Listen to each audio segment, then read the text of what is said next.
Hey, I'm Matt Morris, and this is my presentation on operating systems, firewalls, and SELinux hardening. We're going to go into the background where operating systems are the foundation of a system, and if the operating system isn't secure, then most likely the whole system isn't. Attacks normally occur many times on the application layer, so having applications secure is pretty important. The correct uses of firewalls can prevent viruses and malicious software from getting on your computer or your network and keep it safe. And then SELinux is complex, but it's pretty secure. It's actually integrated into the Linux kernel, so you don't have to download that. The act of hardening. These are some generic ways of hardening, which is by keeping the network secure. You can keep the network secure by limiting the area for attackers. So having a smaller base of applications and everything for your computer can help. Using tools to detect attacks like SELinux, Spybot, and any other antivirus software is pretty big. Research for new theories of attack and implementing new ideas is a good idea because you must make sure the theory has high percentages of attack on your system. Otherwise, you're protecting against something that can't happen. And then you can prevent users from having excessive access. I found a quote by Makahan, and it says, hardening but not making harder to use. So you don't want your users to be freaking out because it's hard for them to use their software. Going into operating systems specifically, you're going to have to choose the correct operating system for your business and what you do, and you're going to have to secure it properly through hardening techniques. And some general ways of doing this is by limiting user access, implementing passwords, expiration dates, how many days after expiration until the account is removed, and limiting the amount of users' accounts that can be on the system. You'll have to take away file sharing or secure it. You can use antivirus software, rootkit detectors, etc. And you're going to have to patch the systems when necessary, and periodic security testing the operating system is great.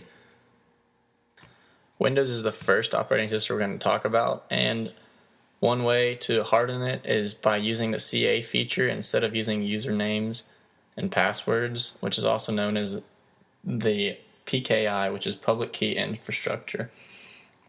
Using this will take away the possibility of public members knowing or having access to the accounts, and there's a less risk for social engineering. The next thing is disabling unnecessary services. You can do this by Device Guard, which is used on Windows 10 now, or App Locker, which is actually used on Windows 2012, which our class is using. And this keeps users from downloading untrusted applications.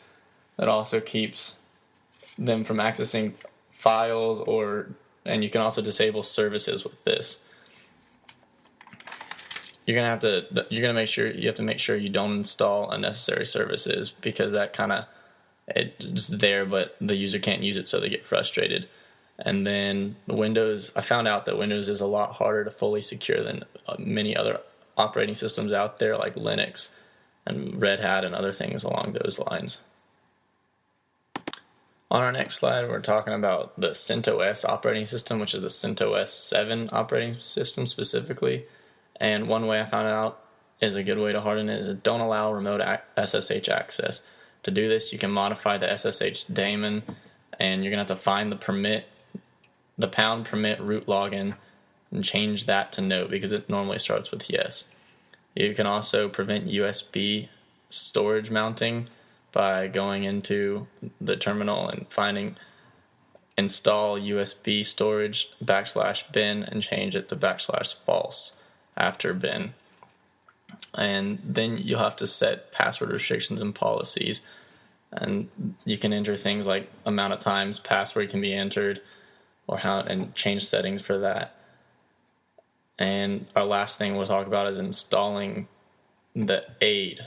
which is Advanced Intrusion Detection Environment. And if you install this and you don't take off pre-linking, then, or if you don't disable pre-linking, then you can have a problem and the audit system might work, or there'll be a problem with aid.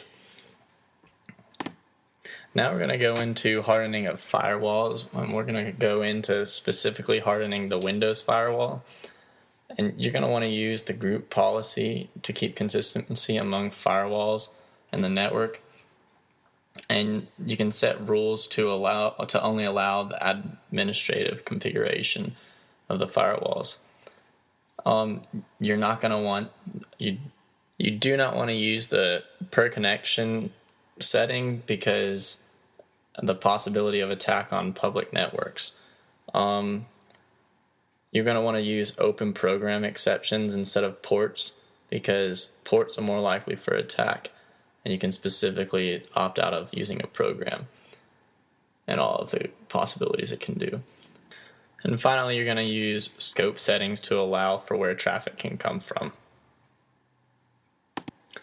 The next firewall we're talking about is CentOS's firewall, which is IP tables.